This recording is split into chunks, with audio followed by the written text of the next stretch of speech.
Welcome, everybody, to a very special edition of the Alex Thomas Show. I'm here with historian Matt Siegfried. Hello, thank you for having me, Alex. Welcome, welcome.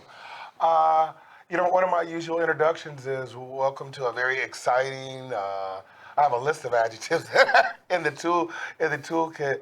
But today, it's very easy. It's, I think, one of the most important shows that I've done. It's Black History Month. And I feel so privileged to know Matt Siegfried. He has such a passion for history, and as a discipline, and as a passion, just so much respect. And I've learned so much, and just to have him here, it's an honor. And I hope I can rise to the challenge and give such an important issue the respect and the introspection and the context and the weight that it deserves. Thank you. Thanks, Alex. And, starting off, you and I were just talking earlier, just the whole idea of 1 month, Black History Month. Right. I always say, I have Black History years. Right. But it's, the language is problematic. Mm-hmm. And I think, like reality, human history is full of nuance and such. And seriously, when I say I have Black History years, it's because Black history is human history, and it's all history, and you get it. Right. But having said that, well, yeah, separating Black history from American history, I think, is impossible. And in fact, I don't know how you tell American history without telling the history of not just people of African descent in this continent, but of the history of race, the ideas about race and white racism. Race, Black history is integral to not just the history of this country, but how it works today, as we all know, watching this. So thinking that Black history could somehow be a separate, obviously it has its own dynamic and its own context and all of that, but that it could be separated from the rest of history, from the history of South America, from the history, from gay history, from labor history, from any kind of history, is a ridiculous notion. Black history deserves its central place in all of the histories we tell about this continent and our human family and our human history. So it's a problem. And to that point, my issue with it is I question whether if we limit Black history to 1 month, are we minimizing it? And are we failing to appreciate what you just laid out so well? And that's, and the flip side of that, if we didn't, would we exacerbate the problem? Yeah, if we didn't have a Black History Month, we probably have no Black history at all in this country, right? So, it's complicated. You want to defend whatever gains you have and whatever room to have this discussion that you have. At the same time, you want to recognize how limited that room is actually. I wonder how many times that word complicated is going to come up. It's going to come up. This evening. It's going to come up. It's life. It's human history. Right. And I started that way because I want to put up a map, and I can't wait for Matt to explain why I wanted to put this map up first when I asked him to come on for Black History Month. Okay, so the map you're talking about is a map that was made around the War of 1812, and it was a map to identify sort of French land holdings in this area before they were going to survey the area as the Americans took over from the British or the English in the Michigan territory. And that's the map we're showing here. And so that map is actually the first map we have of this specific area that would become Ypsilanti. And what the map shows is the French long lots that many people in Ypsilanti will be familiar with, the northern line of which is Forest Avenue here in Ypsilanti. And that's the sort of the land speculation that the Godfrey family was involved in. Now, and that's it, right there in the upper right corner. That's right. You see those different lots, those were the different landowners. Right, those are called long lots or French lots. Mm-hmm. You see them all over in Detroit, in Monroe, in Louisiana. You see them. It's how the French divided the landscape. And it's coming back to my memory. If I look to a modern map of Ypsilanti, and so you'll be able to see those. How are those delineated? You'll be able to see the top line you see on that map is actually Forest Avenue. So Forest Avenue is actually the first land division in Ypsilanti, or in all of Washtenaw County. So Forest Avenue is a really important line on the map, and it's a line that demarcates one of the French long lots. The southern end of those French long lots would be under Ford Lake now. People might have heard of Woodruff's Grove, and that would have been kind of where Ford Landing Park is there, where you get on the trail to go around Ford Lake.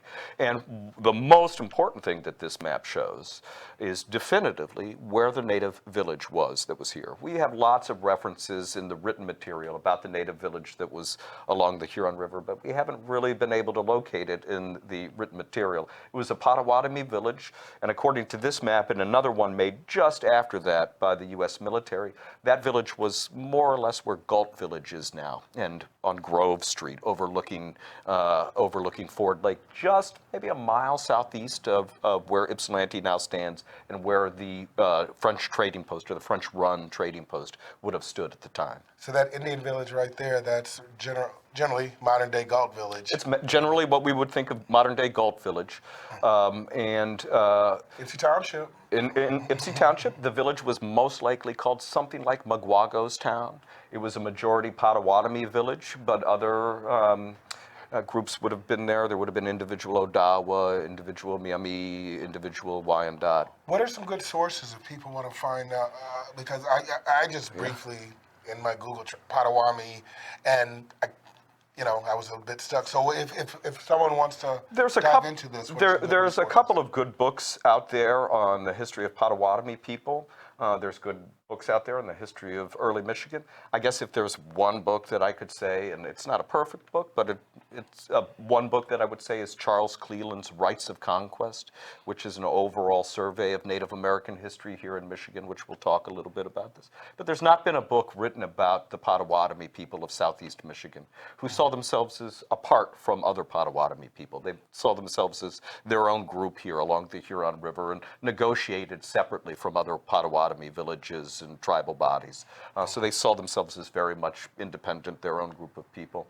And they would have lived, we think, along the Huron River here from, say, late 1760s, when their village would have been here when it moved from Detroit, to when they were removed after the defeat of the Tecumseh's Rebellion during the War of 1812.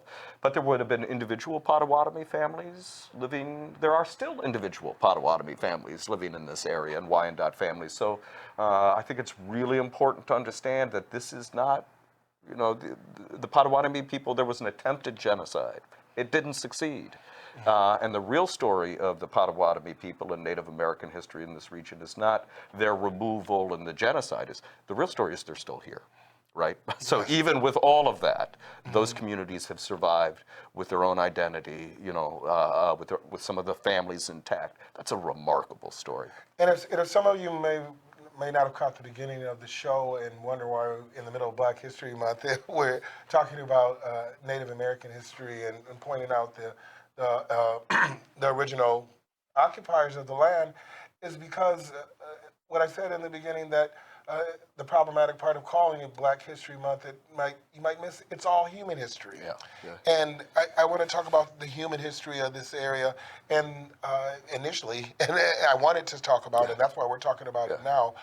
For the last 45 minutes, we're going to cover the descendants of the African diaspora in North America that winded up in this area. Up here. Right. We're going to talk about that, but going back to the where we're at in the original human history of this area, for our viewers, the first Europeans that interrupted those original people there, when is that? Well, we think that the first Europeans to come down the Huron River were French explorers.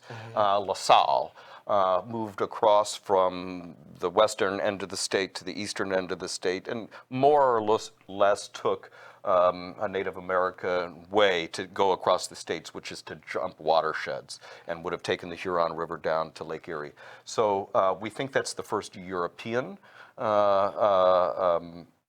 entrance into this part of the world, and it's possible that that's also the first African entrance to this part of the world. There may have been people of African descent, either enslaved or or free, who were in La Salle's expedition, which is very common. Which is very common, right? So the first people of African descent who saw the Huron River certainly saw it before the United States was ever even an idea. So that's how far Black history goes back along this river, before the United States was ever even thought of.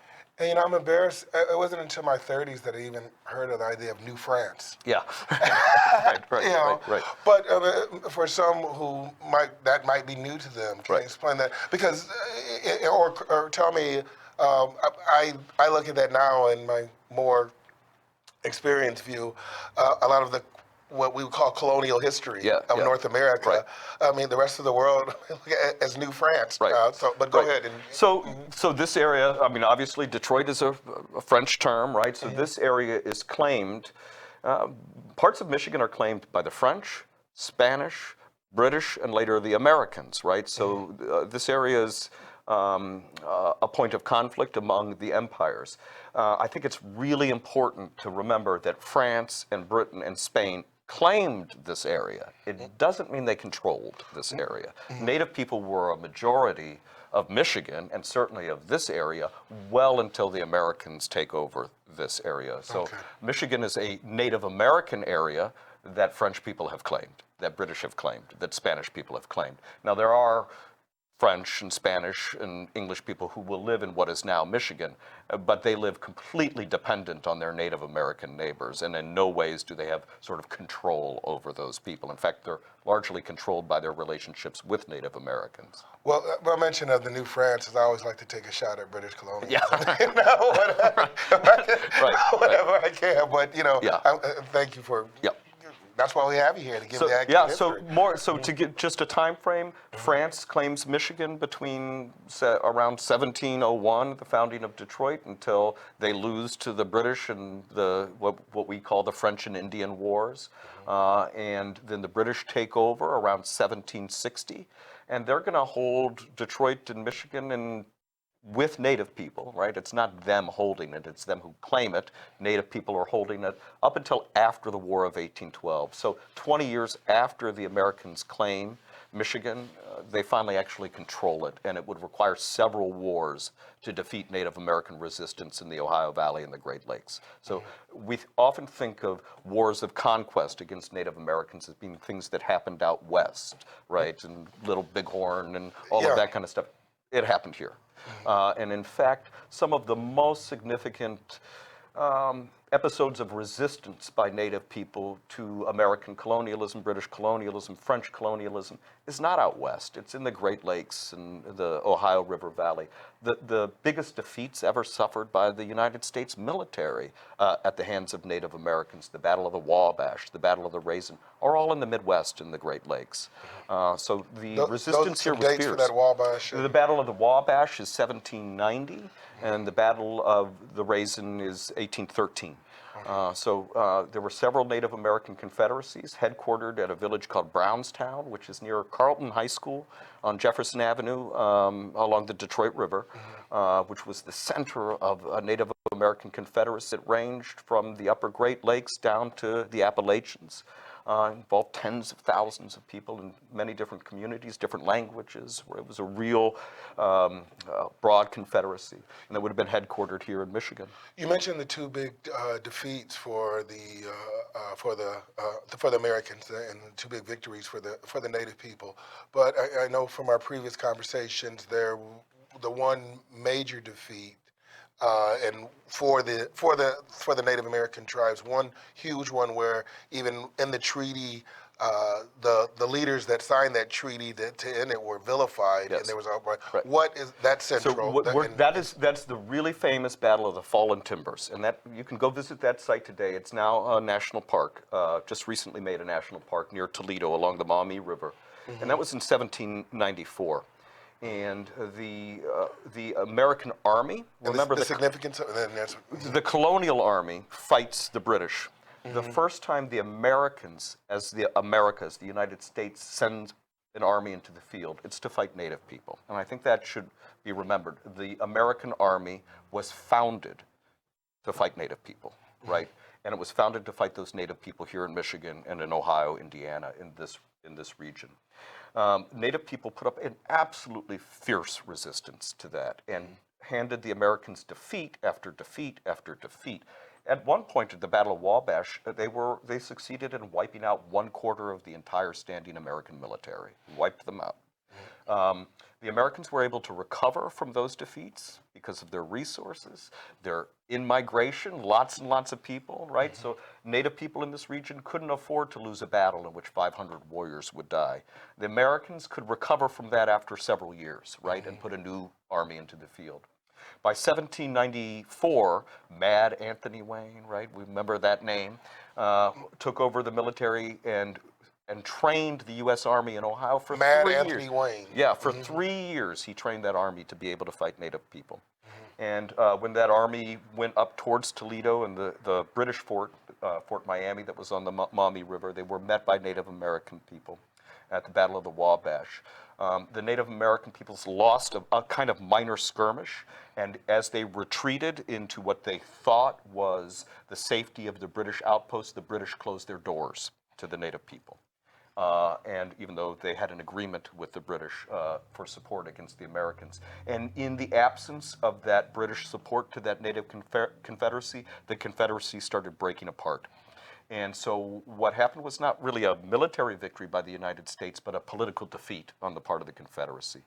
And the next year, many of the people who were part of the Confederacy sued for peace with the Americans. And something called the Treaty of Greenville in 1795, which was signed by people from this very river here, the Huron River was signed, and that gave up a good deal of Ohio and would set the basis for further treaties, most importantly the Treaty of 1807 that gave up where we're sitting right now.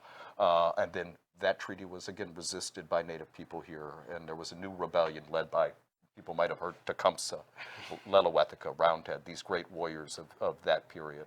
So we have the Native American history in this area, like we were talking earlier, really defines early American history. Yeah. And one of the things that we do when we want to give oppressed people's agency, you know, and say how they acted in the past, and we're gonna allow them to have agency, and we usually have them. Their agency is usually reacting to what their oppressors do.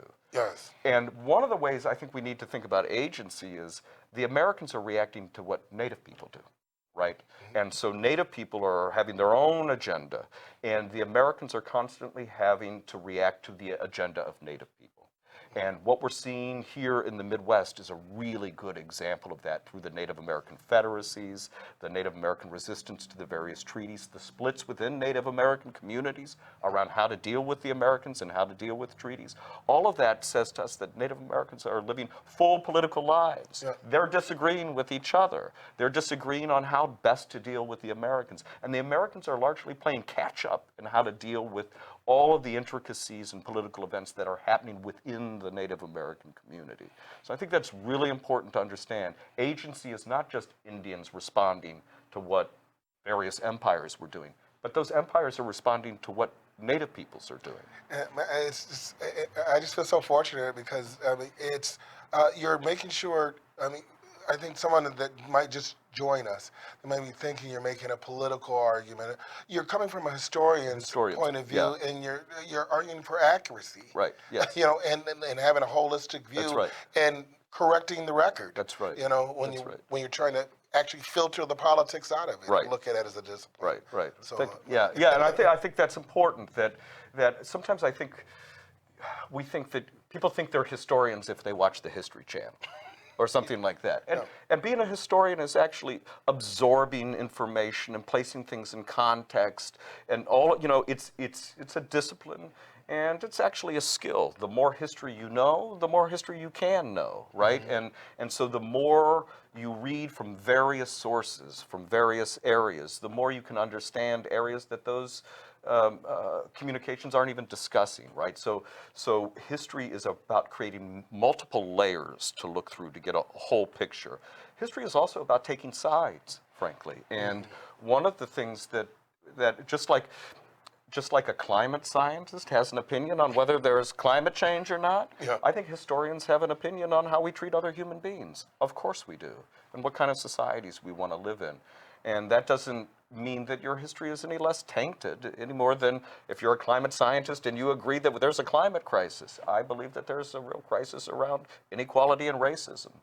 I think that is borne out in the historical record, right? Yeah. It's all through the historical record. And if you want to be true to it, you want to acknowledge all of That's that right. around it. That's right. I mean, it really undermines your argument if you're just looking at from one I agree. perspective. I agree. I agree. I want to take a pause for a moment, and we're going to throw some important pictures up and segue into the second part of our show for here on Black History Month on the Alex Thomas Show.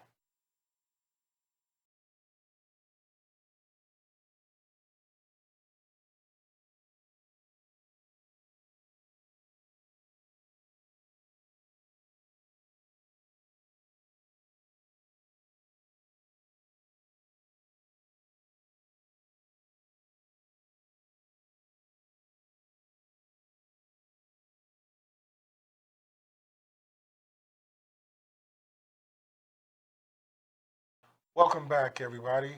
Matt, who are those fine people that the audience has been looking at? We've been looking at the husband and wife of William and Julia Lambert from Detroit. And they're a remarkable co-workers on the Underground Railroad, the Abolitionist movement, all the movements for human freedom and liberty of the 19th century.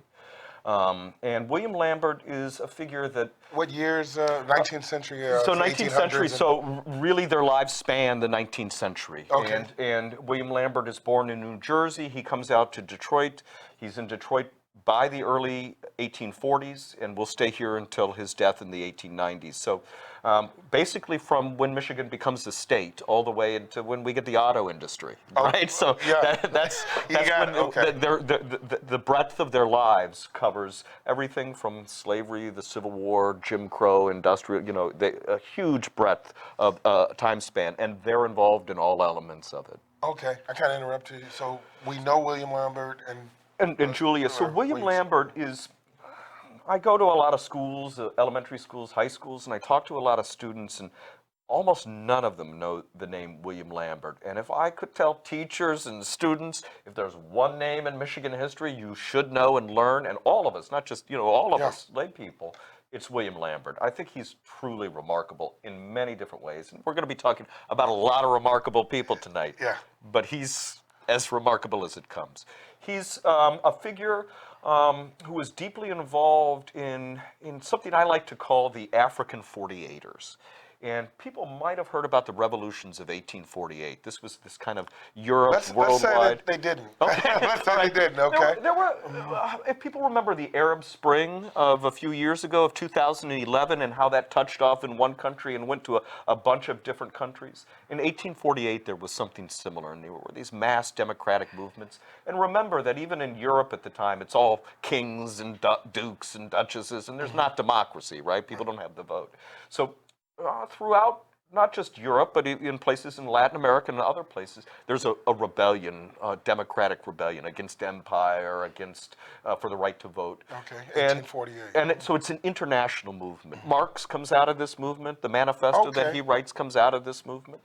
And William Lambert and black radicals in Detroit very much saw themselves as part of that movement, but the African part of that movement, something that was signified by what was going on in Liberia and places like that at the time, but also what had happened in Haiti. And what they would have viewed as what happened in 1848 in Europe as a reflection of what happened in Haiti, right? And so they were very much part of this mass international democratic movement, largely centered in Europe, but they and William Lambert and his co-thinkers gave it a very African-centered view. And you mentioned what happened in Haiti, which I think is one of the biggest undertold stories. Absolutely. I mean, the first real democracy in the Western Hemisphere. That's right. And that overthrow. That's right. Explain that year and Tucson. And Tucson, Louverture. I mean, we don't have time to talk about the Haitian Revolution. With the year. So the Haitian Revolution it takes place in the aftermath of the French Revolution and flowers in the early 1800s, and by 1803, Haiti's independent. It's the first black republic. It's the second republic in all of Western, the Western continents. Right. But I'm saying, but without slavery and of all free people, that's what I'm saying is the first true democracy. That's in right. The Western. So Haiti is the first In fact, it might be called the most successful slave revolt in human history, right? Haiti is a place where enslaved people threw off slavery themselves, had a revolutionary war against every kind of European power that invaded them, and were able to succeed.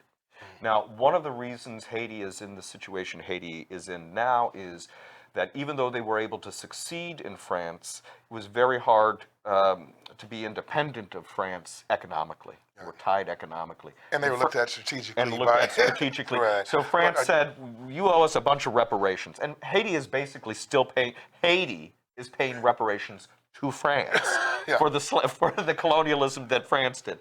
In any case, to William Lambert. To William Lambert. When William Lambert is thinking about democracy and republics and all of that, he's largely not thinking about Thomas Jefferson in the United States, the country that holds his people in bondage. He's thinking of Haiti. What did he name his son? He names Toussaint Louverture Lambert, and his son will name his son Toussaint Louverture Lambert, and his son will name his son Toussaint Louverture Lambert. So the Haitian Revolution is in the family, right? It's discussed at the dinner table. I've seen William Lambert's will, and he gives to his daughter his own oil painting of Toussaint Louverture, which hung over his fireplace. So the Haitian Revolution was central to William Lambert and William Lambert's comrades. And it was central because it was a successful slave revolt that established an independent republic. No king, queens, a republic. And it was able, it still succeeded, right?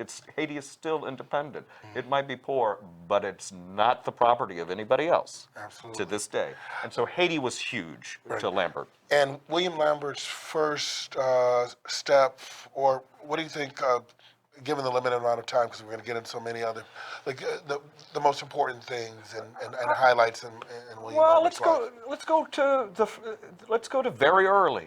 When he's a young man in his 20s, Michigan is just becoming a state and debating their new constitution up in their new state capital of Lansing, which had moved from Detroit to Lansing to be in the center of the state. It's a democratic notion. We're going to put it in the center of the state. And there they created a new constitution. And William Lambert goes to Lansing in the 1840s. In the 1840s, 120 years before the March on Washington, to demand that the Michigan State Constitution remove the word white from it. In the 1840s, this man is doing that. In the run-up to the Civil War, after the 1850 Fugitive Slave Act, but even before that, many people are going to Canada. If you're west of the Appalachian Mountains and you escape from slavery, you probably have to go through Detroit to get to Canada. If you're east of the Appalachian Mountains and you're in the world of Harriet Tubman, you go through Niagara to get to Canada. But Detroit's a choke point.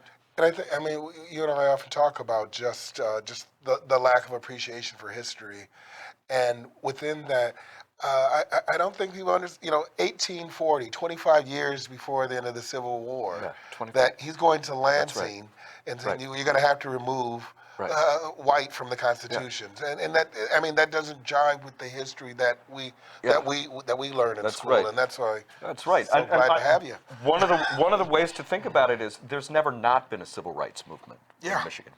Let's talk about the history. Well, there's never not been one here. As soon as there were black people here, black people were demanding their rights. As soon as there were laboring and working people here, they were demanding their rights. As soon as there were women here, they were demanding their rights, right? So there's never not been a movement for equality. It's not a modern movement to have equality. At the same time, William Lambert is developing things that we would totally recognize as part of what we think of as the modern civil rights movement. The way he talks about rights, the way he talks about activism, the way he talks about a political movement that's inside and outside of politics, or what we would say, in Congress and on the streets, or something like that. He's relating to it that way. He's relating to elections, and he's also relating to armed underground militant activity in the middle of the night, right? So he's a really broad thinker. He's extraordinarily well read. His library is off the charts. He's writing extensively early in the 1840s for these colored men conventions that are happening all over the Midwest, placing the African diaspora in America in the context of African history.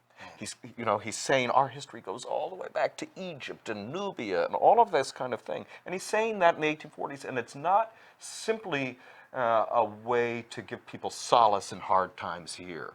It's a reframing of what it means to be civilized, what it means to have civilization, and he's placing civilized people and civilization in Africa, not in Europe, and that's really profound. I've heard this quote before, and maybe you've heard it, or you can tell me if it's accurate or not. That someone asked Gandhi what he thought of Western civilization, and he said it would be a good Be a idea. good idea. Yeah, right. That makes me. I think that's William Lambert probably would have answered the same way. So that's William Lambert, and then he's involved in all that. He forms a church. By the time the Underground Railroad, or what we think of as the Underground Railroad, we can talk a little bit more about that later, really gets going in Michigan, meaning when people are fleeing to Canada, right? Because America, after the Fugitive Slave Act in 1850 and then the Dred Scott decision in 1857, is utterly hostile. William Lambert wasn't able to vote in Michigan. He wasn't considered a citizen of Michigan. Why he would think American democracy was something to emulate is beyond, that's beyond me, right? So he's looking for a place where he would be a citizen, and that's Haiti. He begins in the 1840s and then into the 1850s to develop a secret underground society with people like Reverend William C. Monroe, George de Baptiste, his wife there. And this secret society goes by several different names. Some of that society is sort of integrated into Black Masonic organizations, what is now called the Prince Hall Masons. Some of that secret society is within larger anti-slavery societies. And most importantly for his secret society is he was determined that the secret anti-slavery society would reach into slavery itself. So there would be chapters on plantations in the South. There would be chapters in Kentucky. There would be activists in Missouri, right? So it wouldn't just be the people helping people to get from slavery to freedom in Canada that would be part of this, but that this group, this revolutionary anti-slavery society, which was exclusively African American, with one exception, and that exception is John Brown, who was treasurer of this society, would have connections from Canada to Georgia, from Louisiana to Nova Scotia. And they saw themselves as a continent-wide anti-slavery movement. So it wasn't just about getting people from slavery to freedom in Canada. It was about destroying the institution of slavery entirely. From the beginning. From the beginning. And this group called itself a bunch of different names. One of the names was the African Mysteries. So using African terminology and calling themselves the Knights of Santo Domingo in Haiti. That's what they called themselves, the Knights of Santo Domingo. So it's within African history and within Haitian history, they pull out these images and these ranks in their society. I'm wondering, remarkable. Do you know, as far as his ancestry, were his parents directly from Africa, or how far removed? I think they're several generations removed from Africa. William Lambert was born free in New Jersey. His father was emancipated as an adult, so his father and mother were enslaved until they were adults, and then emancipated in a way I'm not entirely clear on. It's a little unclear, in fact. So William Lambert is never enslaved. At least his wing of his family is never enslaved. But we live in the United States, and one of the things Lambert was really clear on was that my individual freedom means nothing unless there's a freedom for my people, right? Because people have seen 12 Years a Slave, things like that. Your black skin color means that you're potentially a slave, no matter how free you think you are, right? And so I think it's really important that freeing individuals didn't mean ending slavery. And so they had, freeing individuals was the triage of the moment in the context of a struggle to end slavery. So William Lambert was born free. He was a tailor by trade. In fact, he is notorious for, before John Brown went out to Kansas. And just for some of our, John Brown led a famous rebellion out of Harper's Ferry. Out of Harper's Ferry. John Brown was a white man who led a multiracial army to attack the federal armory at Harper's Ferry, what is now West Virginia, what was then Virginia, and it's just some dozen miles outside of Washington, D.C., in the hopes of then distributing those guns to people enslaved in the nearby area, they would rise up, and then it would be sort of like the Underground Railroad writ large, Right. a guerrilla movement through the Appalachian Mountains. And when I was in school, we learned that because he had such this idea of liberty for all people and to kill other people for it, then he's crazy. Yeah. Is that the narrative that's really? Do they touch on his Absolutely. sanity I think right now and to this day? To this day, it's still, you'll look up John Brown and it'll be like, martyr or madman? Yeah. Was he really crazy? And John Brown was the most sane man in America. He knew that slavery had to be destroyed violently. There was no other way. He was the most clear-headed white man in this country in some ways. Always been one of my favorite historical time. But with William Lambert, and he's part of the secret He's part of the secret organization, so he's part of the political abolitionism, the debates about suffrage and all of the Constitution and all of that, and then he's part of the secret underground revolutionary anti-slavery movement, which is largely, and can't be emphasized enough when we talk about abolitionism or the Underground Railroad, these movements are centered in black communities. They're centered in black churches. They're centered in black social halls. They're centered in the black experience. They are not centered in philanthropic white experience. That's not where the Underground Railroad is centered. And we don't want to take any way from individual heroism of white people who supported the Underground Railroad. I hope I would have been one of those people, right? But when we think of the Underground Railroad, we reduce it to the aid given to people escaping slavery by philanthropic people to get them to freedom. That's what the Underground Railroad is. So it's not even escaping from slavery. It's the aid given to people escaping from slavery. And that's the common idea, notion and of it. it's been reduced to that. Right. And the inaccurate part about it. Well, I mean, a part of it, that's one slice. Of it, and we don't want to. I don't want to minimize. We don't want to minimize it, but we don't want to make it the center of it. We don't want to concentrate on it. So the world William Lambert comes from is an Afrocentric world, right? And it's a black-centric world. And it's also a world, like I said, that's really expansive and sees itself as part of a broad democratic movement of humanity that touches every continent. William Lambert, at his meetings, they would sing the Marseillaise, the French revolutionary songs at the end of the meeting from the French Revolution. So they identified with revolutionary traditions of all kinds that they saw themselves a part of. And in that process, the 1840s, 1850s, Detroit becomes kind of the choke point. And William Lambert and his comrades become central to getting people from the Detroit side of the river to the Canadian side of the river. And this is in a period when black people in Michigan don't have voting rights, don't have citizenship rights, can't be on juries, all of that kind of thing. Okay, because we only have only so much time, and we can talk about William Lambert all night. Yeah, but because I want to somehow get to that today. Yeah.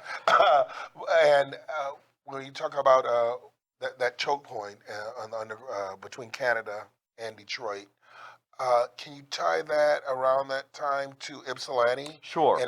And relate that? Absolutely. So Ypsilanti is, 40 miles from Detroit, more or less 40 miles from Detroit, and we have this railroad that goes right from Ypsi to Detroit. And, so remember what I said about the Underground Railroad not really being a real railroad and all of that? Okay, but this is where the real, actual railroad comes into play. Okay.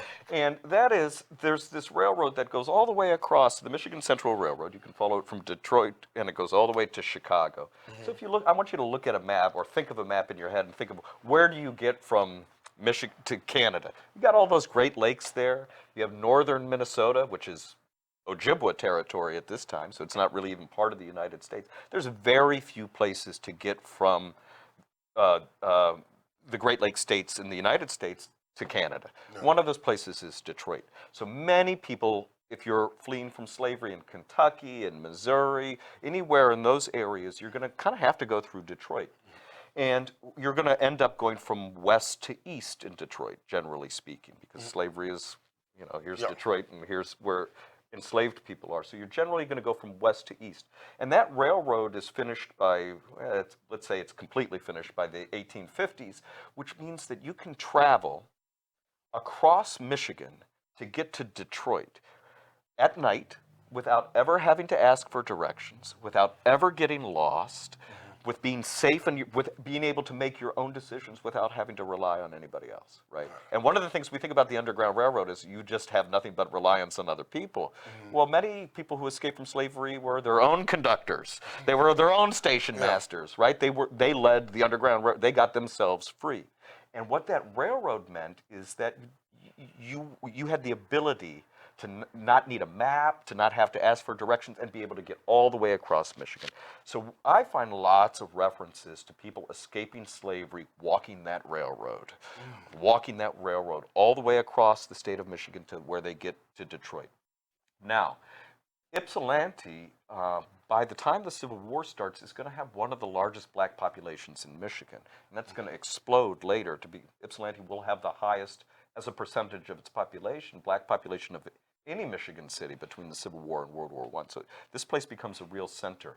And one of the reasons is it's kind of the last stop on that railroad, the actual railroad, before you get to Detroit, where there's a black presence. So if you're walking from Chicago to Detroit, and you're escaping slavery, there's a black church here. There's 2 black churches in Ypsilanti, right?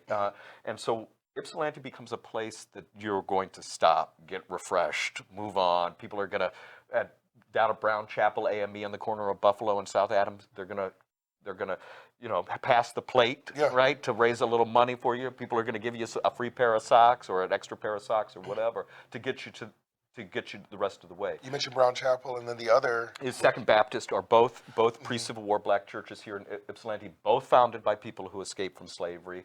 Both churches were deeply involved in harboring other people who were escaping from slavery. And Second Baptist is on Catherine and Hamilton. Okay. Catherine and it wouldn't have been at Catherine and Hamilton during the Civil War. It moved there after the Civil War, but it would have actually been on the east side of Ypsilanti, believe it or not. Okay. And going about around the times those are founded, can you tell us about some of those? The people who founded those churches? Yeah, that Sure.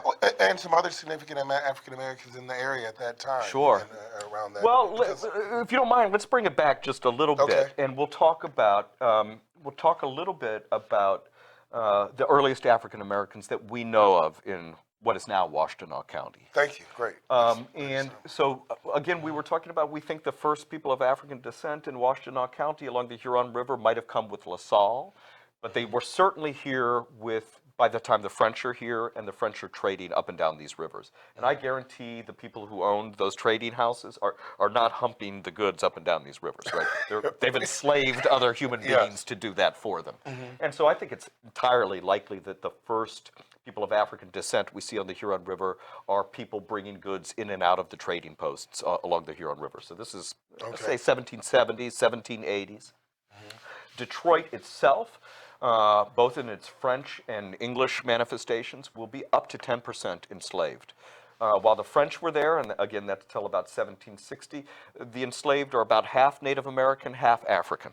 Okay. And then when the English arrive in the 1760s, the African slave trade takes over, so it becomes predominantly African. Slavery is different in Michigan than it is, say, in Georgia or Mississippi or Louisiana. We don't have plantations with hundreds of people working on it. We're not making staple goods here for the market the way the slave plantations and large slave concerns in the South were doing. People are even pretty well skilled, and artisans and things like that. So the scale of it is much smaller. The centrality to enslaved labor, to the overall labor, is much smaller, but it's still very much here. Yes. And I think it's really important to remember when you drive to Detroit, just like going down south, and streets are named for Nathan Bedford Forrest or Robert E. Lee or John C. Calhoun or some other monster. In Detroit, the same is true. And it's not Robert E. Lee, it's Obion. And it's Macomb, and it's St. Clair, and all of those streets in Detroit are named after people who owned slaves in Detroit, right? What about Woodward? Because I know Woodward actually is named after Augustus Woodward, and Augustus Woodward was the territorial governor and a bunch of other things here, and by all accounts, a pretty sleazy guy and a pretty corrupt guy. One of his corruptions was not slavery. He was actually an anti-slavery man. early anti-slavery guy. Well, what made me think of him, well, because obviously Detroit and Woodward and the significance, but the tie to Ypsilanti and his interest in Absolutely, absolutely. he just had a thing for the Turkish-Greek conflict, or excuse me, the Ottoman. He had a thing for property. For property. He had a thing for property. But why Ypsilanti is named Ypsilanti? Well, Augustus Woodward. Real quick on Woodward, and we'll go Yeah. back. Okay. If you remember that map that we showed at the beginning, and you see those 4 long lots. Yes. Those long lots are drawn in 1809, and they're drawn immediately after the United States announces a plan to make a road from Chicago to Detroit, and those long lots are drawn precisely at where that road will cross Michigan or the Huron River. Okay. Right. So Yes, this is okay. a claim. This is a speculation and a claim jump. And Godfrey, who's a slave owner, has his people buy that property, and then they quickly sell it to Augustus Woodward, who's the chief magistrate of Michigan Territory, as well as the territorial governor, and he creates the town of Ypsilanti on that piece of property. This is now, we have the War of 1812 that separates these two. Right. But I mean, it was because there was a personal interest of him, the name Ypsilanti. So- that was why. Right, so we get to naming this place. What is Yeah. he going to name this place? And the reason we have the name of Ypsilanti is the same reason there's a ton of Greek revival architecture around here. And that is the founding fathers, if we want to call them that, of this country, were absolutely nuts for Greece. All things Greek, all right? And in part, it's that Enlightenment, going back to the Greek classics. In part, it's at the time the Greeks were engaged in a Christian revolt against the Muslim Ottoman Empire, a European revolt against an Asian empire, which looked awfully good to them.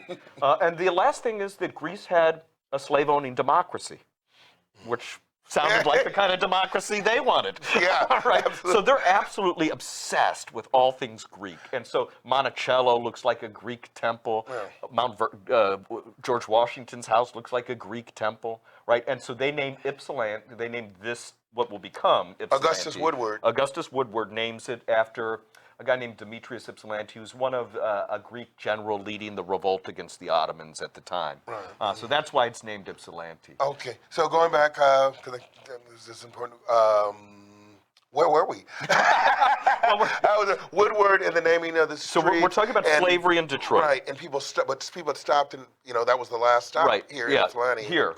So the very first definitive reference we have to a person of African descent in what is now Ypsilanti, right? So, and remember, Ypsilanti is only 1825 on. Before Ypsilanti, this is a Native American village and not Ypsilanti at all. But after 1824-25, this is settled by Americans and created Ypsilanti in 1825. The very first vote for the territorial legislature of Michigan is in May 1825.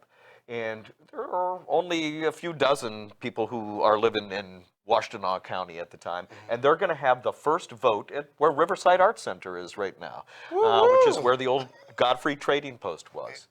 And at that vote, there's a vote taken that day, and after that vote, a guy named John Meldrum, so there's Meldrum Avenue in Detroit, John Meldrum writes to the territorial governor or the judge or whoever for the territory who oversees these things and says, at the vote in Ypsilanti, a man named Edward Matavy voted.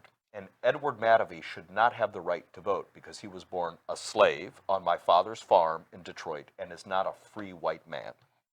So the first black man we know of as being in Ypsilanti, and they're at the very beginning of Ypsilanti. In fact, sort of when Ypsilanti begins, by that vote kind of begins Ypsilanti. What do we got to say? Documented that we know documented, that we know of that we have documented. That we know of documented is in 1825. His name is Edward Matavy. He's born a slave, not down south, but he's born enslaved in Detroit, and he's denied the right to vote because he's not a free white man. That's Ypsilanti history. Denied the right to vote, born in slavery in Detroit. And when this area is referred to as Ypsilanti. Right. Right. Yeah. So I think that's really important. Newly named. Yeah. Yeah. Ypsilanti. Right. Okay. So and then as this area is largely settled, and it's settled, the speculators are different than the settlers. The people who buy the land to sell to the settlers have a different interest in this land than the people settling it. So the speculators are a different group of people. But the people who buy the land off those speculators are largely from upstate New York, Vermont, New Hampshire, what becomes Maine. So the place where slavery has the least penetration into American life. It's not that slavery is not in those areas, it's just the least penetration of American life. And so most of the settlers to Ypsilanti are coming from a tradition that's not embedded deeply in slavery the way even living in New York State, in New York City would mean, or New Jersey or something like that. These are places that have very relatively little slavery, and almost all the people who were enslaved in those areas were emancipated in the years after the Revolutionary War. And it's those people who were emancipated in the years after the Revolutionary War who come along with all those other people to settle this area. So the first black settlers, after we hear of Edward Matavee, are people who settled this area just like the white folks who are settling it to buy farms from upstate New York. They're not fleeing slavery. They're not trying to get to Canada. They're going west with everybody else. And that family, there's families called the Arrays, the Days, the Pritchards, and there's an area along Carpenter and Michigan Avenue that would have seen a little hamlet, rural hamlet of black families living there. And in fact, there's still a cemetery where you can go and see some of those graves there. Those families, the Arrays, the Days, will become central to the Underground Railroad, to the black movement in the years before the Civil War in Washtenaw County.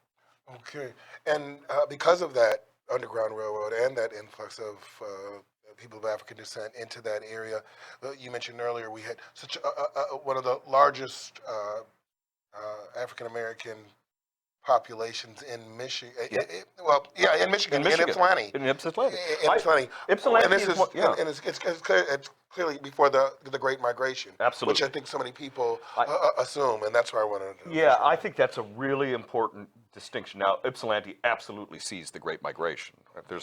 Absolutely sees the Great Migration.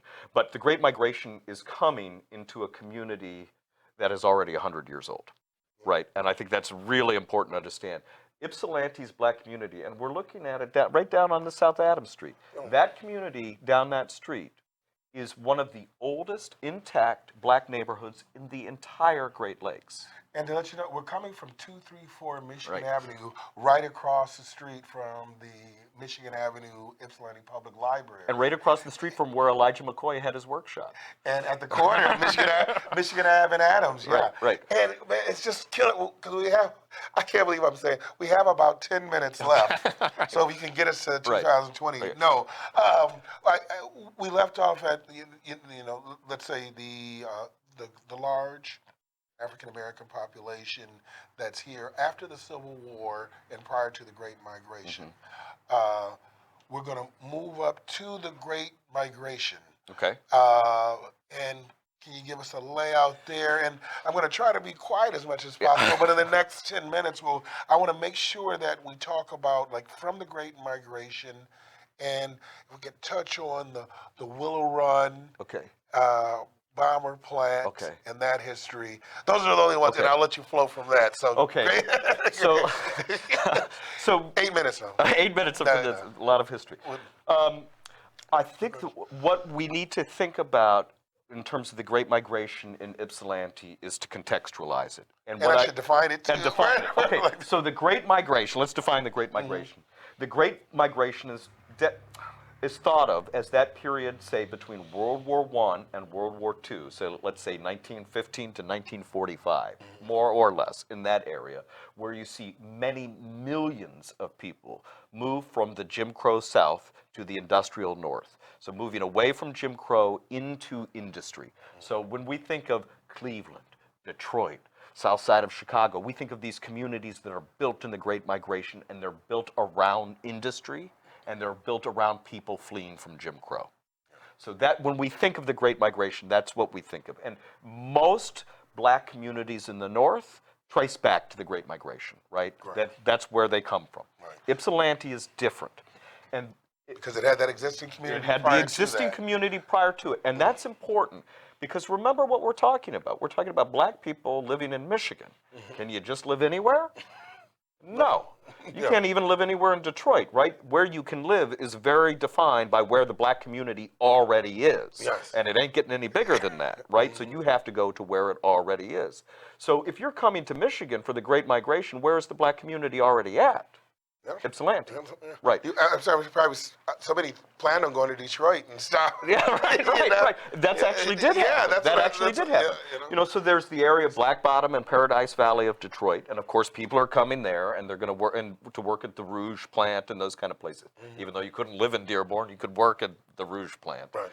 But there's very few places. Even Inkster doesn't develop until later, and that develops as a specific by Henry Ford specifically for black workers at the Rouge plant.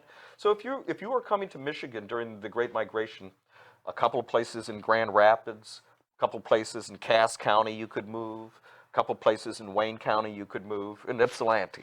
Yes. We're really limited in your choices. And also where you're going to move already, where there's a church, where there's food that's familiar with, all kinds of stuff, right? Absolutely. So you're going to move to where it's comfortable. So you're going to move around other black families. And so Ypsilanti will see a doubling of its black population between 1910 and 1920, a doubling again between 1920 and 1930, a doubling again between 1930 and 1940, and a doubling again just between 1940 and 1943.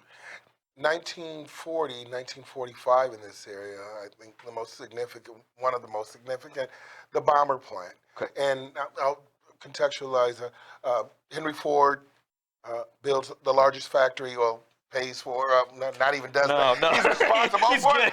Henry Ford's responsible. Finagles. Yeah, the largest factory in the Right. world. He populates it or employs mostly whites from Kentucky and blacks from all over the South. Except he doesn't for blacks up from all over the South until. Oh, yeah, well, yeah. Right. Thank you, because that's what I wanted to get to. Yeah. The significance of it, because first, it's populated with those whites from Kentucky, Right. and there's black workers that come to other parts in Detroit, Exactly. but not at the bomber Right. They plant. can't work at the bomber plant. But we had this vibrant black community in Ypsilanti Right. prior to that. Right. So what happens is, again, think about where you can work and where you can live. And where you can work as a black person is not necessarily the same neighborhood you can live in. So you could live in Ypsilanti, but you'd have to work at the Rouge Steel, right? The foundry at Rouge Steel, not even the assembly line, the foundry. So, and if you were white and living in Dearborn, you can't work at Rouge Steel, you got to work at Willow Run. So you could live in Dearborn and you got to work out here. So you had these disconnects between where people were living and where they were working. So Henry Ford did not want blacks working Absolutely at the not. bomber plant. He absolutely did not. Then UAW, a more radical UAW than post Right. World War II. Yeah. But so 1940, 1945, that UAW. With a lot of black leaders. With a lot of black leaders fight for Right. blacks to work at the bomber plant. Right, and most importantly, they win a victory, which is that housing that's going to be developed for war workers in what is now Willow Run, because it's federal housing, will be open to black workers as well. So what happens is that Willow Run is designed, the housing at Willow Run is designed just for white workers. It's designed to be a Jim Crow housing, federal housing project. The UAW, the NAACP, the Brown Chapel AME Reverend went to D.C. to fight for this. Thurgood Marshall was part of the campaign to fight for it. Was able to change as part of a broad, the civil rights movement during World War II is really strong. Yeah. Black demands are really strong during World War II. Is able to change federal policy. So federal policy changes, and that means that black people can move into Willow Run. So because it's federal housing, it means black people have access to it. And we've all heard of redlining and covenanting, and it meant that in all of Michigan, suburban areas are just utterly cut off to black people. There's no place there's no housing development you can move to, except Willow Run.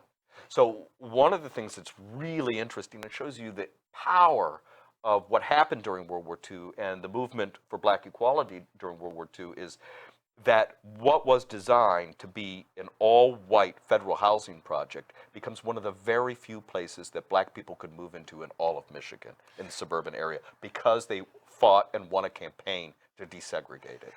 And is that area today what Sycamore Meadows and well, it's Sycamore Meadows and I'm Yeah, so old. It used to be Danbury Green. right. We don't have a lot of names to it. Yeah, If you look but at a it's not- map and you look at Clark Avenue and you think where the community center is on Clark and where the high school is across from the community center, that was the epicenter of the old Willow Run area. So you know where MacArthur goes way up north around like that? Yes. That area was, I mean, it's all different now because it was remade as suburban housing in the Right. 1950s. But that whole area, you can see little peaks of the old landscape, is where Willow Run was there. And the first track of I-94, that ties into that story. Yeah, a bit, if absolutely. you Because can. we highways are not built for us. They're built for somebody else's interest, right? Yes. And the interest it was most concerned about was sort of military industry and Henry Ford. So I-94, if you look at a map, it goes between Henry Ford's factory in Dearborn and the factory at Willow Run. And that's what it was meant to do, Yes. right? It was meant to get goods and people back and forth between those two factories. So the reason we have I-94 going through here is that World War II era industrialization, which wanted to connect that. So again, the roads are determined by where the factory is. So we still have those roads. We don't have that factory, right? So our landscape is determined by interests that we don't even have anymore. And isn't there a stretch of road that was meant, it was definitely intentionally to get the black workers from that area to Inkster? Yeah. What stretch of, or It's what am I no, thinking it's of? no longer in the landscape now because it's been subsumed into the new highway system. But Okay. there was, let's call them apartheid roads. I mean, it's not like you could only go in this one road, but the road that went directly from Inkster to Black Work, right, was meant just for black workers to get back and forth to work. So because we had the situation that I was telling you before about where work and where you lived are separated, those roads, those connecting those places was a fraught task, right? You had to go through enemy territory to get from one place to the other. And also on the other side, white racists didn't want you coming through Warren, right? You're not coming through Warren, you're going to go around. And so there were all kinds of legal, institutional, infrastructure ways to create apartheid and segregation, from sewers to roads to housing developments. Race is deeply embedded in all of those things. I guarantee nobody makes a decision about where even a sewer goes without thinking about class and race in this country. That's the first thing you think about. And so all of the roads we have in Michigan are going to be coded with race and class. There's no way around it. And our highways, no more so than, I mean, who gets a highway in their backyard? The people with the least amount of power to say, no, I don't want a highway in my backyard, right? So that's who gets a highway in your backyard, poor people and black people.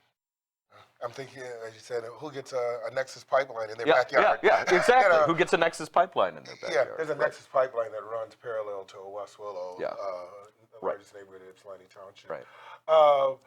You know, it's Black History Month. I think we spoke in the beginning that's there's nuances and there's a question, and that's something I think that's evolving. The answer to that question and how to approach it. Yeah. But having said that, we wanted to appreciate the presence of descendants of the African diaspora Absolutely. here in this area, and there's no way that we could talk about that in Right. in an hour. But I think we did an honest job. I think the most important thing to say is there is no Ypsilanti without Black Ypsilanti. Black Ypsilanti defines what this town is, even in its negative, you know. Black presence here in Michigan defines Michigan because we live in a state, a country, a society deeply divided by race. There's no way that those racial divisions don't inform all of our history. But beyond those racial divisions, it's not just that black people participate in history on the basis of racial divisions, it's on the basis of all of history, right? And to say there's black history over here and then there's white history over here denies the black presence in all of histories. Absolutely. Right? And so we want to make all histories cohesive and broad and open and true, and that means that people participate in them beyond their identities, right? Beyond their Absolutely. identities. That divide that you just spoke of, I mean, it's really just a refusal to recognize our common humanity. Right, right. You know? Right. Thank you so much, Matt. Thank you so much, Alex. It's been Thank you. great. Thank you for tuning in. I hope you learned a lot. I know I sure did, as I always do with Matt Siegfried. Bye-bye.